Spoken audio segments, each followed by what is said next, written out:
सुमिरत दिव्य दृष्टि हियम होती दलन मोह तमसो सप्रकासु। बड़ा हिस्सा उर आवी जासु श्री गुरु महाराज के चरणनखों की ज्योतिर्मय के प्रकाश के समान है, जिसकी स्मृति करते हैं हृदय में दिव्य दृश्य उत्पन्न हो जाता है। वह प्रकाश रूपी अंधकार का नाश करने वाला, वह जिसके हृदय में आ जाता है, उसके बड़े भाग्य हैं। 20वीं टाइम्स रामचरितमानस टाइम्स उघरहिंग बिमल बिलोचन ही के मिठे दोष दुख भव रजनी के सूझे रामचरित मणि मानिक। गुप्त प्रगट जेहे जो जेही खानिक, उसके हृदय में आते ही हृदय के निर्मल नेत्र खुल जाते हैं और संसार रूपी रात्रि के दोष दुख मिट जाते हैं। एवं श्री रामचरित्र रूपी मणि और माणिक्य गुप्त और प्रकट जहाँ जो जिस खान में है, सब दिखाई पड़ने लगते हैं। जथा सुअंजन अंजी दुग साधक सिद्ध सुजान। कौतुक देखत सैल बन भूतल भूरी निधान, जैसे सिद्धांजन को नेत्रों में लगाकर साधक सिद्ध और सुजान पर्वतों वनों और पृथ्वी के अंदर कौतुक से ही बहुत सी खाने देखते हैं। एक गुरु पद रज मृदु मंजुल अंजन, नयन अमेद्रिक दोष विभंजन तेहिं करी बिमल विवेक बिलोचन। बरनु रामचरित भव मोचन, श्री गुरु महाराज के चरणों को रज कोमल और सुंदर नवनाथ अन है, जो नेत्रदा नाश करने वाला है। उस ज्ञान से विवेक रूपी नेत्रों को निर्मल करके मैं संसार रूपी बंधन से छुड़ाने वाले श्री रामचरित्र का वर्णन करता हूँ। बंधु प्रथम महिसुर चरना, मोह जनित संशय सब हरना, सुजन समाज सकल गनखानी। करु प्रणाम सप्रेम सुबानी, पहले पृथ्वी के देवता ब्राह्मणों के स्टैंड की वंदना करता हूँ, जो अज्ञान से संबंधित सभी संशय को हरने वाले हैं। फिर सब गुणों की खान संत समाज को प्रेम सहित सुंदर वाणी से प्रणाम करता हूँ। साधु चरित शुभ चरित कपिसु, निरस बिसद गुणमय फल जासु, जो सही दुख पर छिद्र दूरा बंदाये, जेहिन जग जस पावा। संतों का चरित्र कपास के चरित्र जीवन के समान शुभ है, जिसका फल नीरस विशद और गुणमय होता है।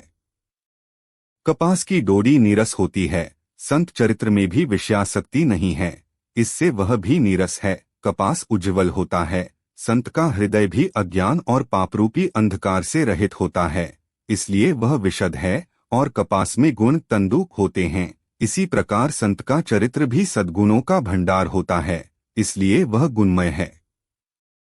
जैसे कपास का धागा सुई के किए हुए छेद को अपना तन देकर ढक देता है, अथवा कपास जैसे लोढ़े जाने काते जाने और बुने जाने का कष्ट सहकर भी वस्त्र के रूप में परिणत होकर दूसरों के गोपनीय स्थानों को ढकता है, उसी प्रकार संत स्वयं दुख सहकर दूसरों के छिद्रों दोषों को ढकता है, जिसके कारण उसने जगत में वंदनीय यश प्राप्त किया है। मुद मंगलमय संत समाज, जो जग जंगम एरोथराजू राम भक्ति जेहे सुरसरी धारा, सरस ब्रह्मा विचार प्रचारा। संतों का समाज आनंद और कल्याणमय है, जो जगत में चलता है फिरता तीर्थराज प्रयाग है।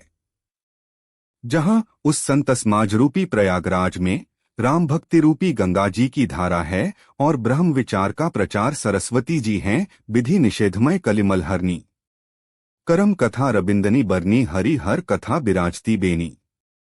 सुनत सकल मुद मंगल विधि और निषेध, यह करो और यह न करो रूपी कर्मों की कथा कलियुग के पापों को हरने वाली सूर्यतन्या यमुना जी हैं, और भगवान विष्णु और शंकर जी की कथाएं त्रिवेणी रूप से सुशोभित हैं, जो सुनते ही सब आनंद और कल्याणों की देने वाली हैं। बटु विश्वास अचल निज धर्म, तीर्थराज समाज सुकर्मा, सभी सुलभ सब दिन सब देसा, सेवत सादर समन कलेसा। उस संत समाज रूपी प्रयाग में अपने धर्म में जो अटल विश्वास है वह अक्षवट है, और शुभ कर्म ही उस तीर्थराज का समाज परिकर है।